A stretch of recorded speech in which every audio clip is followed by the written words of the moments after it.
Crescimento em Cristo. Quem tem Bíblia? Quem tem Bíblia, vai abrir a Bíblia agora. Você que está com a Bíblia em mãos, nesse momento, pegue a sua Bíblia e abra. Sabe aonde a sua Bíblia? Você vai abrir a sua Bíblia agora num verso que é muito conhecido de cada um de nós. Um verso que é inspirador para cada um de nós. Projeta para nós, ok? E você está com a Bíblia na sua mão? Ou pegue o celular, se você está acompanhando pela TV.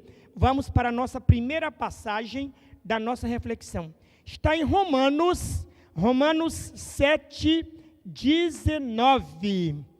Romanos 7:19. Abre a sua Bíblia. E você vai acompanhar também aí, pelo slide aí, crescimento em Cristo. Romanos 7:19. Avança para nós aí, olha só. O que fala Romanos? Vamos orar. Curve sua cabeça, feche seus olhos.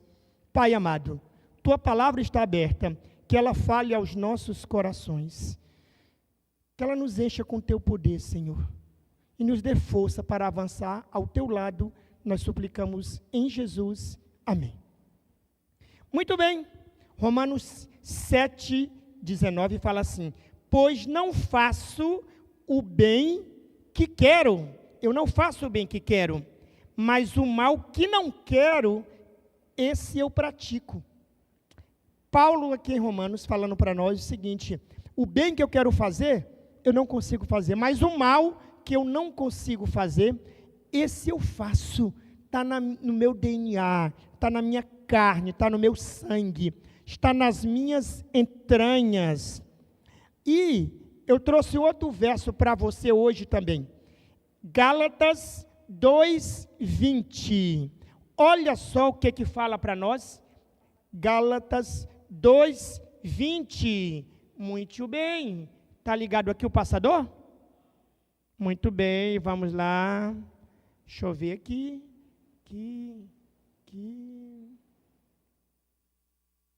Vamos ver. Muito bem. Gálatas 7:9, 2:20. Agora, vamos lá. Gálatas 2:20. O que fala em Gálatas 2:20? Já estou crucificado com Cristo. E vivo, não mais eu, mas Cristo vive em mim.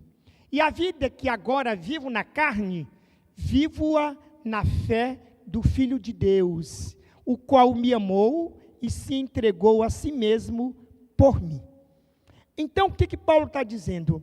A partir do momento que nós aceitamos a Cristo como nosso Salvador, Cristo passa a viver na minha vida, na sua vida, meu irmão. E você começa um processo de crescimento em Cristo. Agora, Lédina, e você que nos acompanha, olha só. A salvação, Lédina, ela acontece em 3 tempos. Você sabia disso?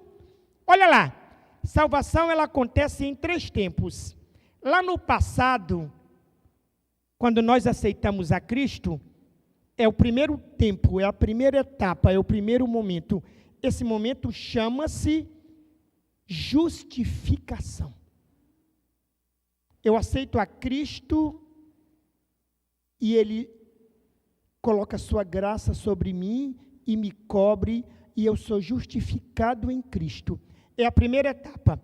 A segunda etapa é no presente, é o momento que nós vivemos hoje.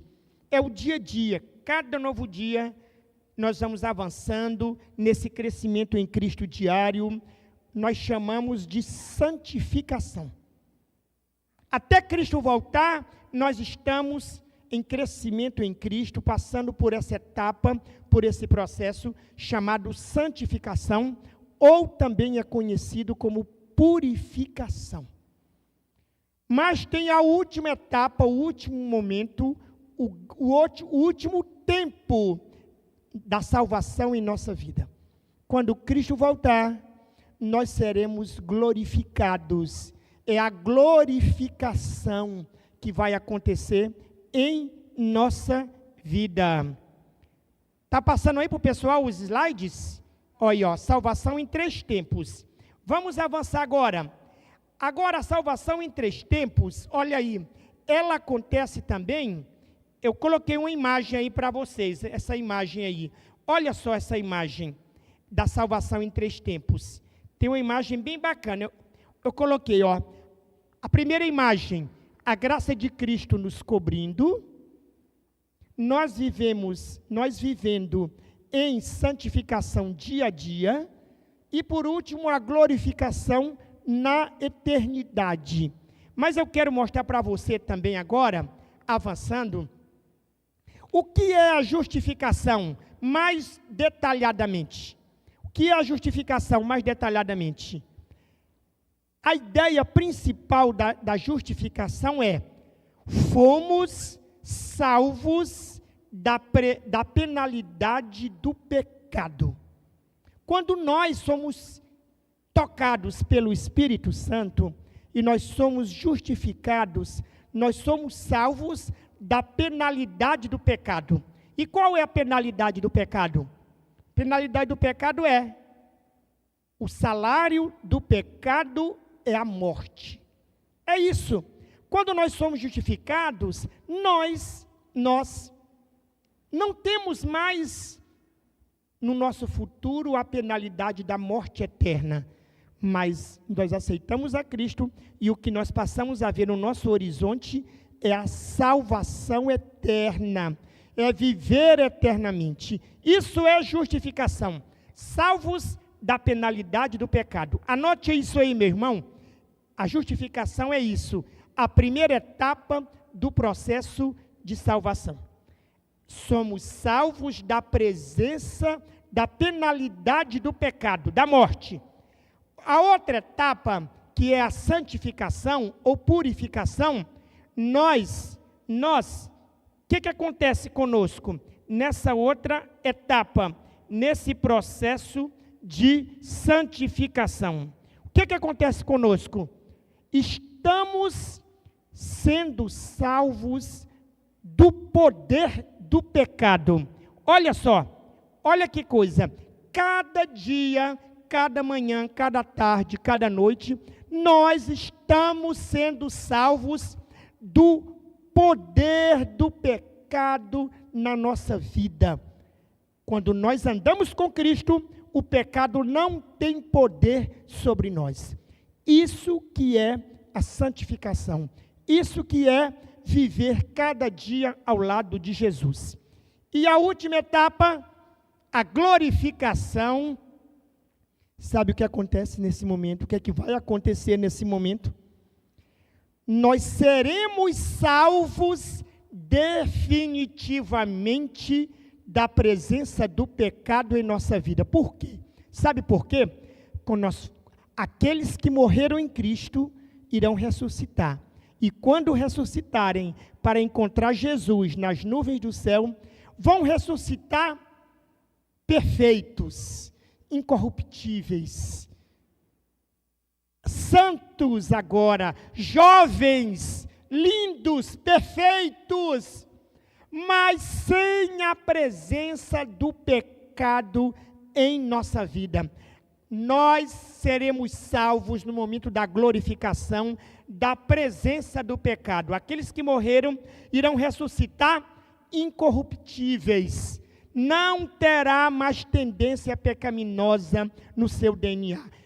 Eles serão libertos naquele momento, quando ressuscitarem, da presença do pecado em suas vidas. E os que estiverem vivos serão transformados no abrir e fechar de olhos da presença do pecado. Irão se transformar em um corpo incorruptível, em um corpo santo, e não terá mais presença do pecado na vida deles. Isso é o que nos aguarda, meu irmão. Mas enquanto isso não acontece, vamos avançar?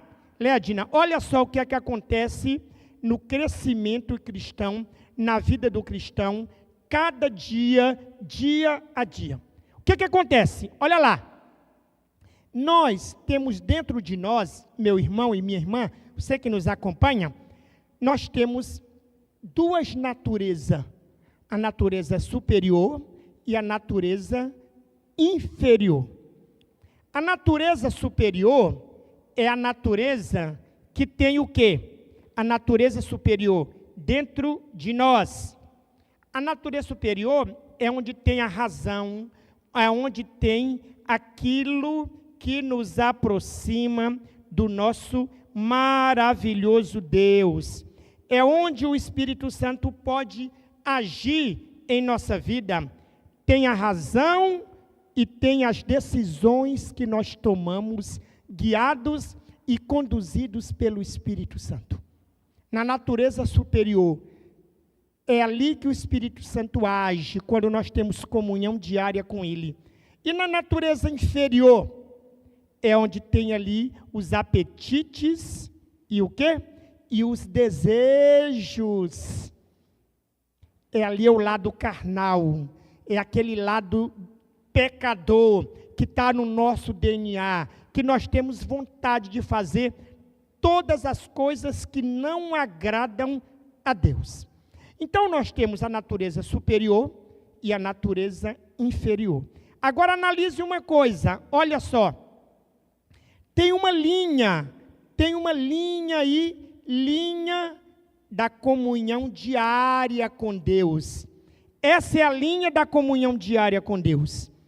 Então, a comunhão diária com Deus divide. Quando nós temos comunhão diária com Deus, nós alimentamos a nossa natureza superior. E aí o Espírito Santo age na nossa vida, nos toca, nos transforma, guia a nossa vida, nos conduz. Que bênção maravilhosa! Então, essa é a linha da comunhão diária com Deus. Quando nós não temos comunhão diária com Deus, nós alimentamos a natureza inferior dos apetites, dos desejos carnais, de tudo aquilo que está no nosso coração. Daquilo que Paulo fala, o bem que eu quero fazer, esse eu não faço. Mas o mal que eu não quero fazer, esse eu faço. É isso. Essa é a predominância. Se nós não alimentamos a natureza espiritual, natureza superior, nós alimentamos automaticamente, nós deixamos crescer a natureza inferior, a natureza carnal, a natureza do pecado, que nós herdamos de Adão e Eva. Agora vamos avançar. Olha só, em nossa caminhada, nós temos etapas, estágios da tentação.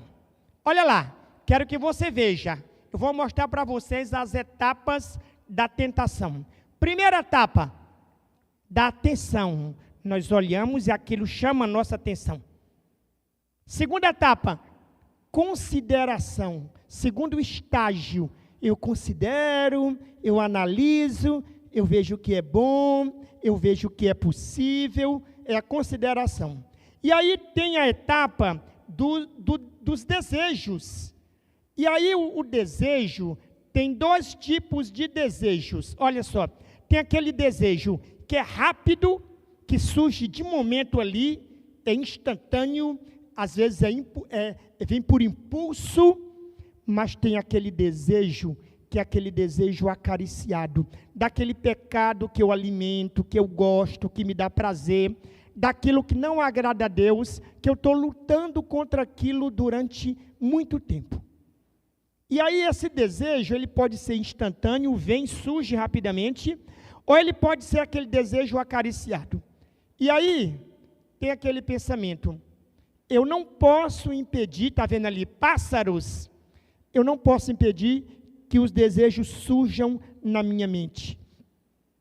Eu não posso impedir que os passarinhos voem sobre a minha cabeça, mas eu posso impedir que eles façam o ninho deles. Você sabe como é que um passarinho faz o ninho? Ele vai lá, pega um gravetinho, coloca aqui, vai buscar outro, coloca aqui, vai buscar outro dali, coloca aqui, vai buscando de um por um aqueles gravetinhos e vai fazendo aquele ninho, a coisa mais lindinha, aquela coisa mais maravilhosa. Leva tempo para construir aquele ninho. Eu vejo lá na escola missionária Maranata, como é que é? Vejo uns ninhos tão lindinhos, aqueles gravetinhos pequenininhos, que eles foram pegando no bico e trazendo. Olha que coisa. E demora tempo. O pecado acariciado é assim também. Você vai alimentando, vai fazendo uma vez, se arrepende, pede perdão, depois cai de novo, vai repetindo. E o pecado acariciado é também o pecado contra o Espírito Santo. Sabe por quê? Porque nós vamos pecando cada vez, e nós vamos nos afastando da influência, do toque, do poder sensibilizador do Espírito Santo. E nós vamos pecando reiteradas vezes, repetidas vezes, que nós não sentimos mais o toque do Espírito Santo, porque nós nos afastamos demais.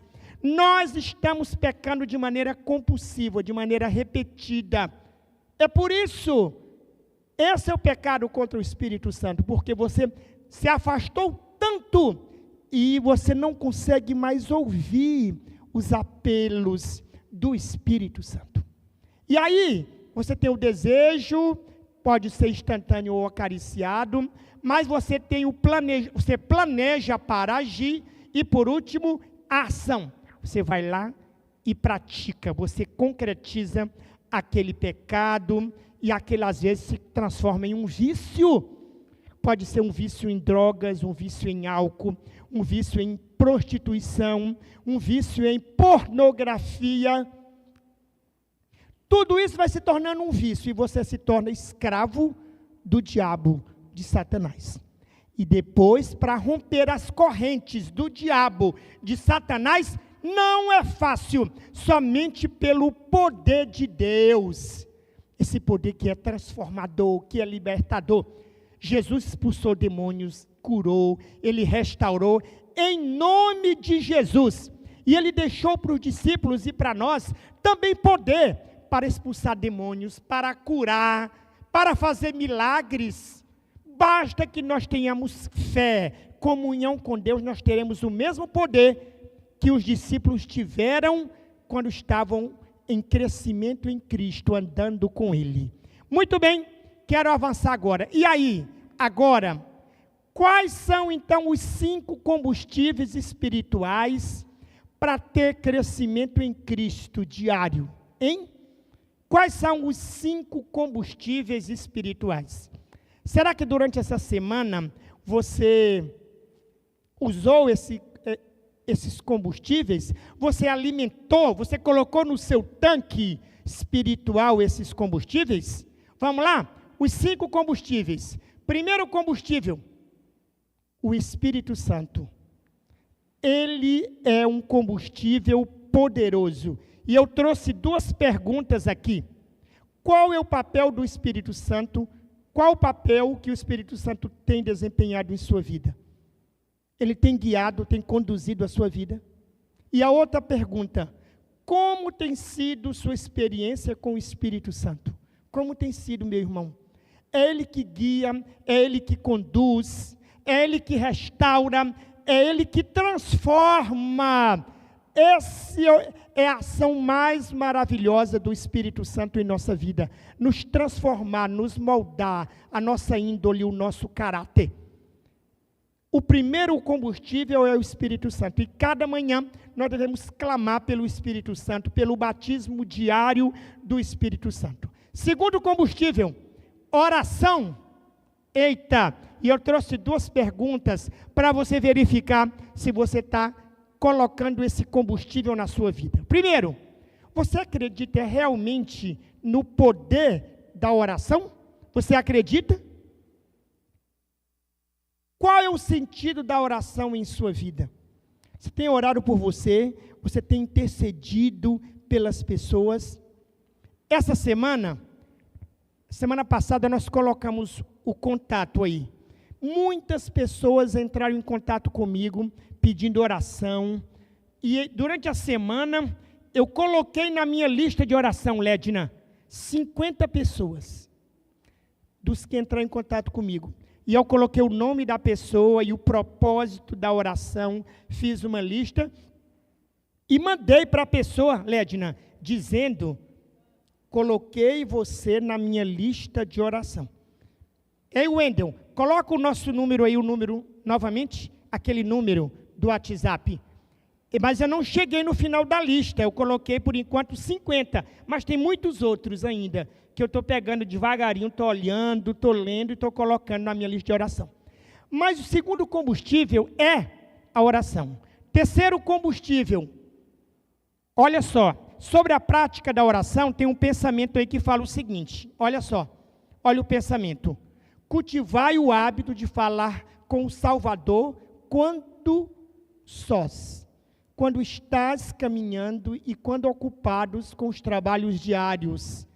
Que vosso coração se eleve de contínuo em silêncio, pedindo auxílio, luz, força, conhecimento. Que cada respiração seja uma oração.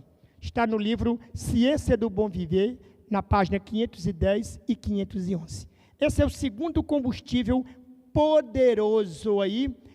Terceiro combustível, estudo da Bíblia. Você acredita no poder transformador do estudo da Bíblia? Você acredita nisso?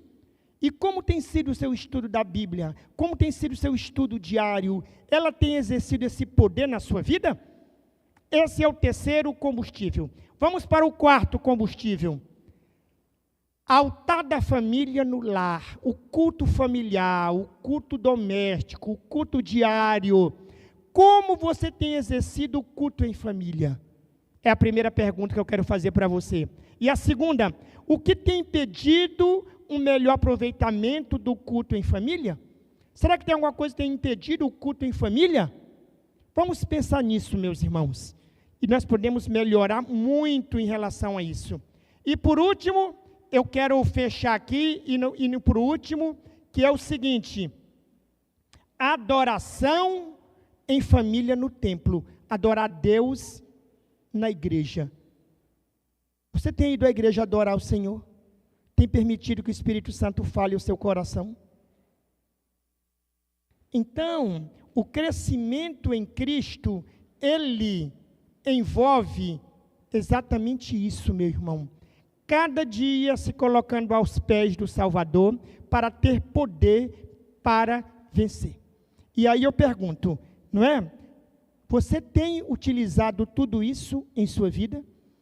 E para finalizar, eu trouxe aqui para você no finalzinho, o que devo fazer hoje? Uma mensagem de Ellen White. Hoje é que nos cumpre resistir às tentações do inimigo e pela graça de Cristo avançar, alcançar a vitória. Isto é vigiar e aguardar a vinda de Cristo. Devemos viver cada dia como se soubéssemos se esse fosse o nosso último dia de vida na terra. E para finalizar, olha essa mensagem. Você estará em pé quando Cristo voltar? Esse crescimento diário nos leva para isso. Estar em pé quando Cristo voltar. Né? Você quer? Você vai estar lá? Eu vou estar ali, vou estar em pé. Amém? Sim.